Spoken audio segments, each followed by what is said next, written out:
मेड़ मां ख़बर ईंदा हल त आगरा वेलफेयर एसोसिएशन जी सालियानी कारकर्दगी जे हवाले से गॾिजाणी थी गुज़री, जंहिंमें मरकजी चेयरमैन अब्दुल अजीज आगरो, मरकजी वाइस चेयरमैन शेर मोहम्मद आगरो, तालका सदर मकसूद अहमद, कंडियारी जे सदर जनाब मोहम्मद सलीम, तालके कंडियारी जे आलमी शख्सियत जनाब रियाज अहमद आगरो ऐं मेड़ खां गुलाम उमर पिण शिरकत कई, जंहिंमें ॻोठ मोहम्मद खान आगरो खे अलॻि यूनिट ठाहिण जी मंज़ूरी ॾिनी वई, जंहिंजी बतौर सदर आसिफ अली आगरो मुक़ररु कयो वियो। उन खां अलावा तालके मेयर जी बाडी में बतौर जॉइंट सेक्रेटरी अब्दुल सलाम आगरो मुक़ररु कयो वियो। मेड़ शहर लाइ बतौर खजांची अहमद रज़ा खे इज़ाफ़ी ज़िम्मेवारी ॾिनी वई। तालीम जी अॻुभराई लाइ हर 3 महीने चिटा भेटी कराई वेंदी। तालके कंडियारी जे सदर जी ज़िम्मेवारी सलीम आगरो वटि हूंदी, बाक़ी रहियल उहिदनि ते नवां दोस्त मुक़ररु कया वेंदा। मरकजी ऑफिस सेक्रेटरी लाइ फयाज अहमद आगरो जे नाले ते गौर कयो वियो। Soomro 3D wallpaper and PVC panel shop दे रहा है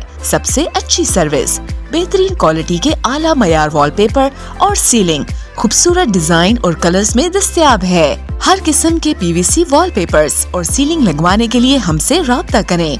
हैदराबाद, कासिमाबाद, लतीफाबाद, जामशोरो, मीरपुर खास और सिंध के मुख्तलिफ शहरों में सर्विस मौजूद है। Soomro 3D wallpaper and PVC panel. राब्ता नंबर रंजन अली सोमरो 0333 370 2516, व्हाट्सएप 0333 370 7886।